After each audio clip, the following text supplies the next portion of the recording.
Hello and welcome to Core Values, the all things Broken Arrow Public Schools podcast, part of the ArrowVision Podcast Network. I'm your host, Greg Spencer, alongside, as always, Superintendent Chuck Perry. And our special guest today is our new Community Relations Coordinator and Class of 2005, Broken Arrow High School, Chase Elkins. Chase, how you doing today? I'm doing great. It's good to be here. Thank you. We are very excited about having you on the show today. And I'm going to give Chuck a chance to kind of start this off and ask Chase the first questions. I know you were pretty instrumental in the creation of this position and bringing him along. Well, I got to meet Mr. Elkins several years ago in an event when we recognized our great graduates, and was very impressed with him and his passion for Broken Arrow schools. And he was excited to tell me about, his children and their futures in BA, and wanted to carry on that legacy. And so as we've got to know each other a little bit better over the years, this seemed like a perfect fit. And Chase, why don't you go out and tell us a little bit about your background? Because it's very interesting background. It's not the norm, I guess I would say. Especially for a community relations position. Mm-hmm. Right. No, I appreciate it. As it was said, I'm class of 2005. I consider myself a BA lifer. I went kindergarten through 12th grade here at Broken Arrow, and there's something special about Broken Arrow, and it brings a lot of people back. And I spent a lot of my 20s away from Oklahoma, but when we got in our 30s, we came back. We wanted to be here. We wanted to be a part of this city and the community and the great things that are happening here. There's a lot of great initiatives. I've got 4 kids. I've got 2 currently in the district. We'll eventually have 4, probably 4 different sites at one time.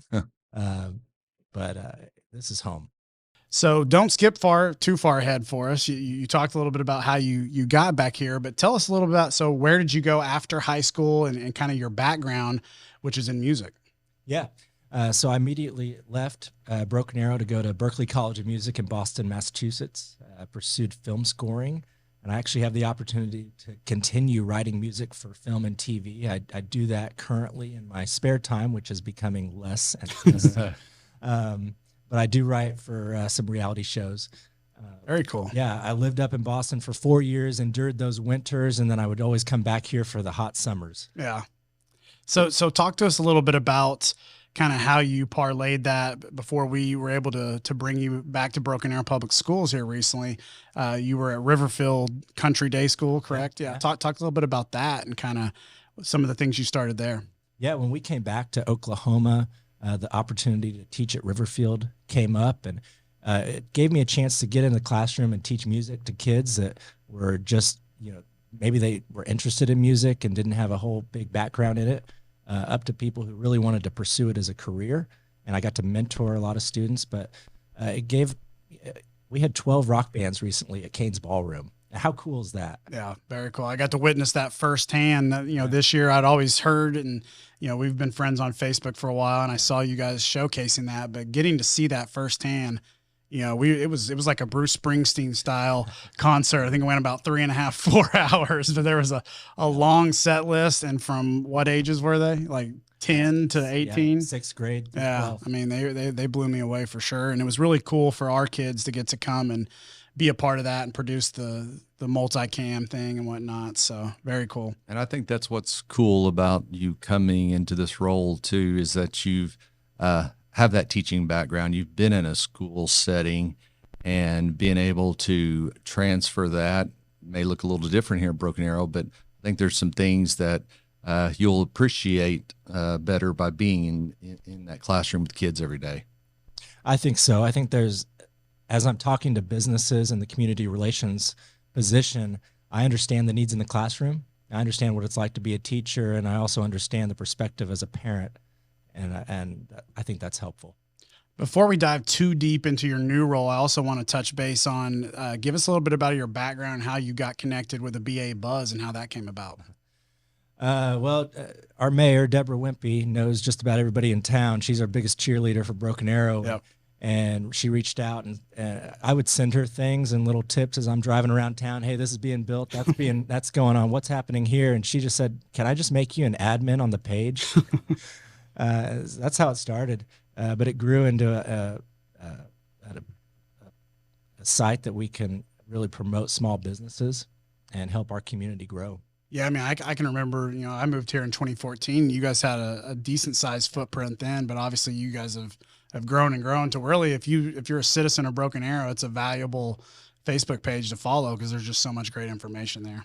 Yeah, and we've spent a lot of time sharing what's happening in Broken Arrow Public Schools throughout the years. Yeah, it's always been a good relationship. Yeah, I always felt like I've partially worked for the district or the city or the chamber as I'm sharing stuff, but it's great to be back in an official capacity. Yeah, anytime I'm traveling somewhere and there's something big happen that I know we're about to post, I would often message Chase, if I'm at Grand Nationals with the Pride, just to make sure that you always want the things you post to increase that reach. So Chuck, talk to us a little bit about, this was a position we've only had for a few years, but we've had it prior back in the past to an extent.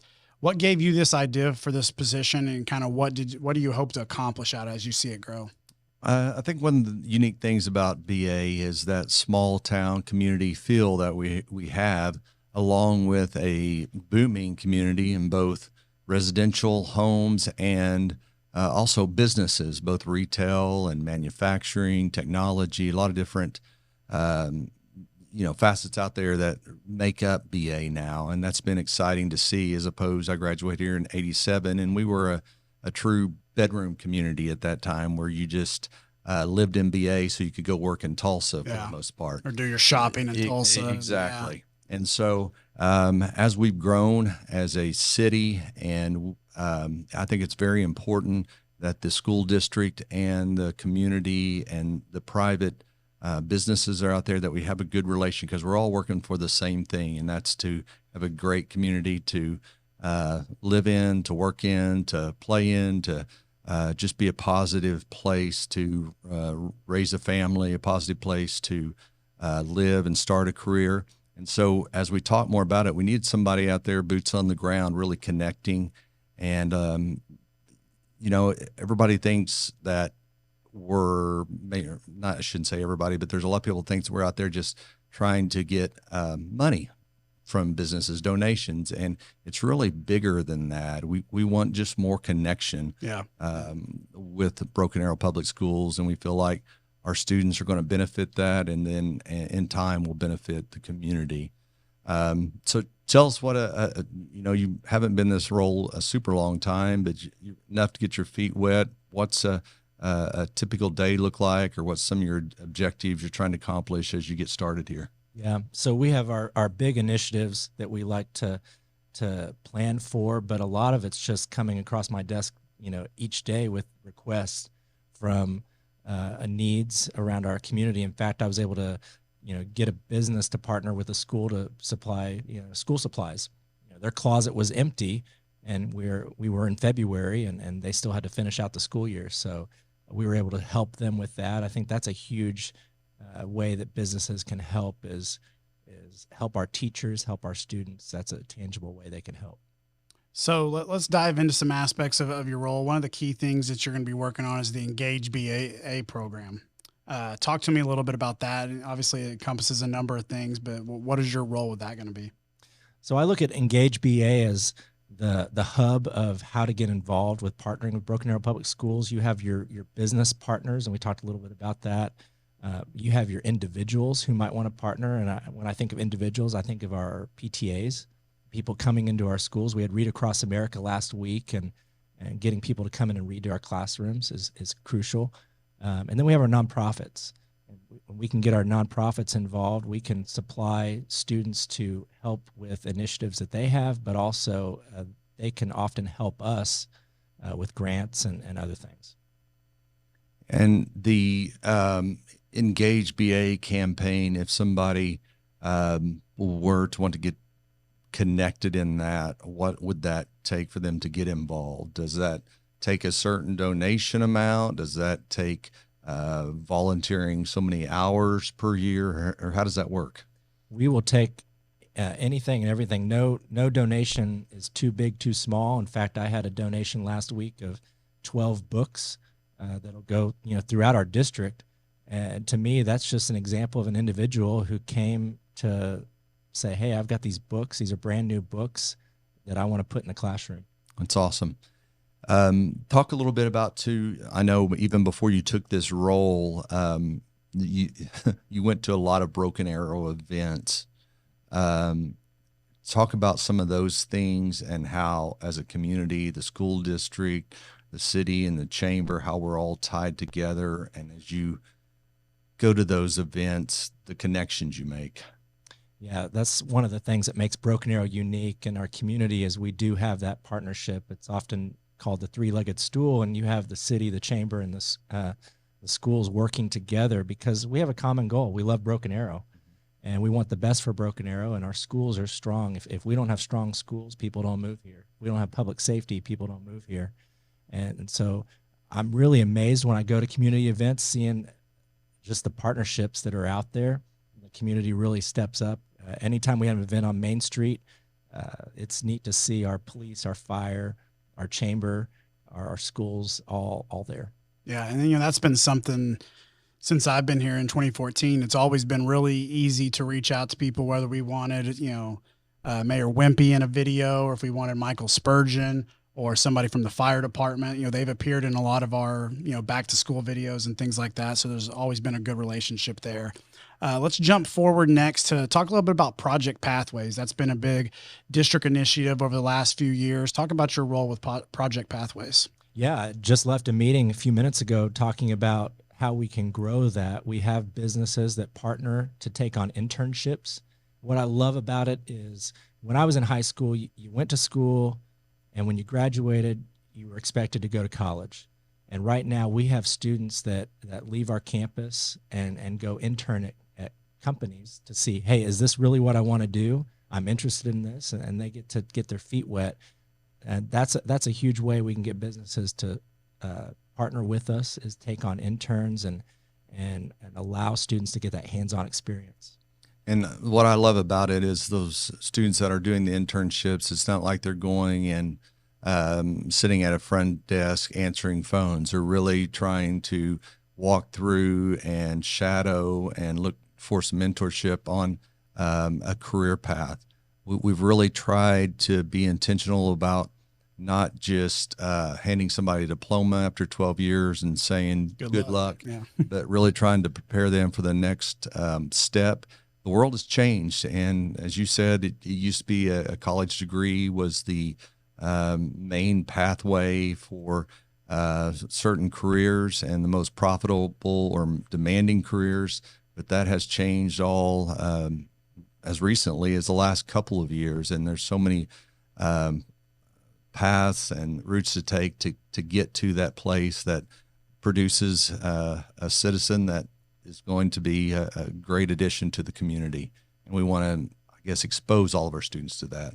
Yeah, and you talk about the chamber and the schools working together. The chamber works closely with our business community. That's what they do. And I'm looking forward to having a stronger partnership with them to grow our own workforce. How cool would that be to have a Broken Arrow Tiger graduate and go off to college knowing that they want to come here and work in Broken Arrow? And even back in Broken Arrow schools. Yeah, right back here. Yeah, that's we've recently had some students that were involved in the ArrowVision program, and they may graduate, and they're already kind of asking me, how can I get a job back in Broken Arrow? And so that's always good to hear. In fact, we employ one of them right across the hall. Madison Dildine just graduated in 2017, is already an integral part of what we do. I know from my perspective that we've done some videos on a Project Pathway kid that was involved with plumbing. We've done Project Pathways just recently we put out the video about the kid that is working at Pro Day Sports. So, the options are quite great for our kids.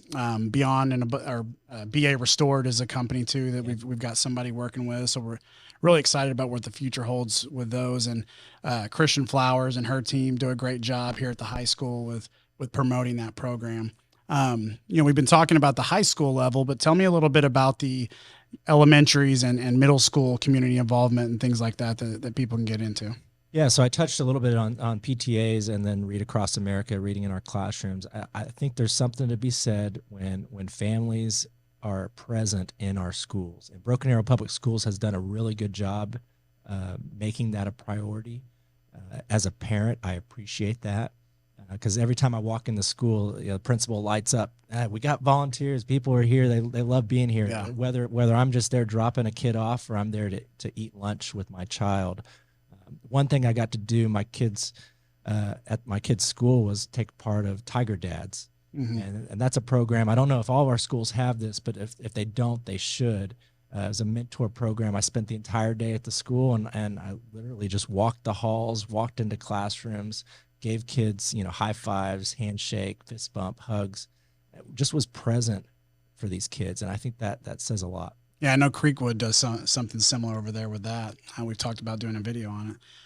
You mentioned the word connected, and I was actually, to plug another podcast here real quick, was listening to a podcast that I do pretty often called Plain English. And they talked about, the whole episode was a lot about the struggles of teenagers right now with mental health issues and anxiety and things like that. And said one of the number one things that keep those problems from happening is school connectedness. And I think that, like you said, that starts with the family as well. It's if your family's not connected to school, your kids aren't going to be connected as well. So that's definitely a big thing. Yeah, it's got to be a priority in the family, and I want to make sure that our families know they're welcome in the schools. And so that's a big part of Engage BA is growing our individual partners. Because again, we don't want to just have our hand out for money and donations. We want individual partners to come in the schools and feel welcome. So as everybody knows, you're both BA lifers and alumni, and I unfortunately did not get a degree for finishing second grade through Arrowhead. So unfortunately I had to come back after a long hiatus, but Chase, I know you're real involved in the alumni group. Talk a little bit about your involvement with that and how people can get involved themselves. Yeah. So many might not know we have an alumni association here in Broken Arrow, and though it is small, we're growing it. My vision for it is to have something that rivals any great college. Yeah. Because we graduate so many students each year, and then they go off, and I want them to feel connected, whether it's athletics or the fine arts or coming back here to work. I think there's something to be said about having our people who graduate from here invested here, and no matter where you live, we want to make sure we have a worldwide presence and tell the story of Broken Arrow.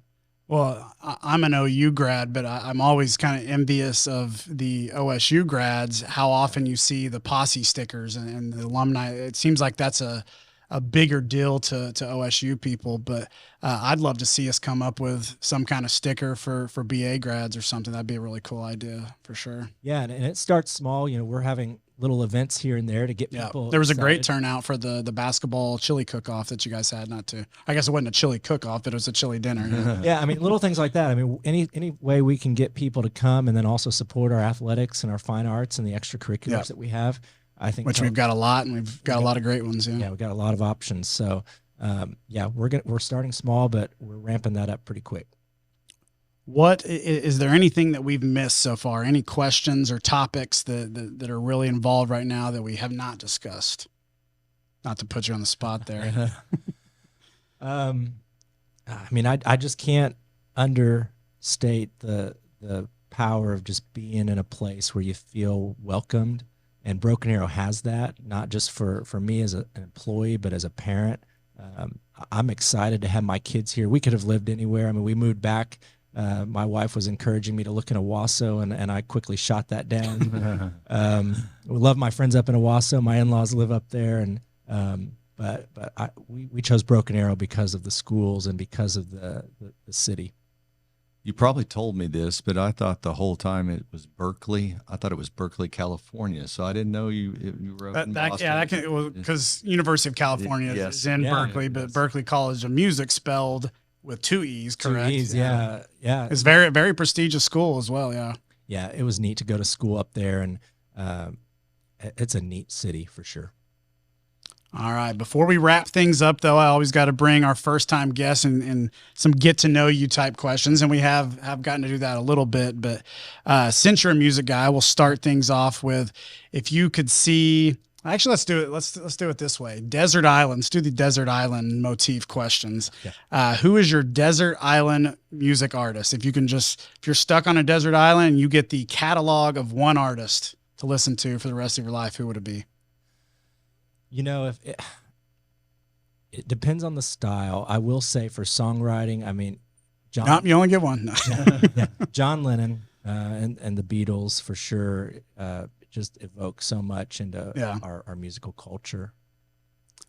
Give me one more. You can do that. The Beatles is an easy answer. Yeah, well, because I'm in a film scoring background. There you go.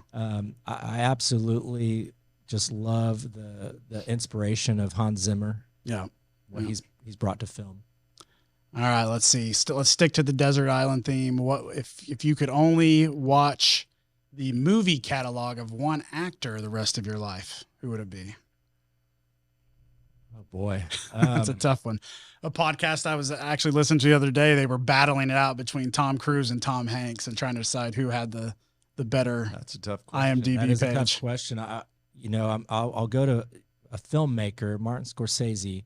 There you go. You can take that route too. You can go with the director. I'll go with the director. Yeah, I like that answer. All right, what is your favorite current TV show? What is something that you've been binging or really enjoyed in the last year or so? Well, I know it'll shock you. It's not a show I'm writing the music for, but we've gone back and watched, one of the series. We watched 24, which led us into Homeland and some of those series. So I do enjoy going back into those. Yeah. Have you seen The Last of Us on HBO? Anybody watching that? That's a pretty good one. Pretty good one. Not. And I'm not usually a big zombie guy, but there's not a lot. Like it's a post-apocalyptic zombie show without a whole lot of zombies. So, all right, last question. Let's see. Tell us something that we don't, that people would be surprised to know about you that doesn't have to do with music or community involvement. What's something outside the box about Chase Elkins? That doesn't involve music or community. Wow. Okay. We stumped him. Yeah, I think you stumped me because these days it tends to be just that. I will say, I'm going to think about that. Well, come on, Chuck. You got any final questions? I was, when you were involved in Broken Arrow as a graduate, what things were you involved in as a high school student? Yeah, so I mean, the obvious answer, Pride of Broken Arrow, but here's one. What people might not know, I only did that 1 year. As a musician, you'd think, oh, you would have done it your whole time. Obviously, I was in band since 6th grade, but it was one of those things you develop, your schedule around that. You can really only do that, it seems like. I was involved in so many other things and extracurriculars that I never wanted to give up those things for the one. But my senior year, I came back and did the Pride, and that happened to be the year we marched in Washington, D.C. for the inaugural parade, and it ended up being a really good season. That's great. All right, well, we'll let you off the hook on the other question, but we'd like to thank Chase Elkins for joining us on this episode of Core Values. Make sure you are subscribing to the AirVision Podcast Network via YouTube, Spotify, Apple Podcasts, or wherever you may be listening to this. Chase, we really appreciate you joining us. It's good to be here. All right, we'll see you guys next time.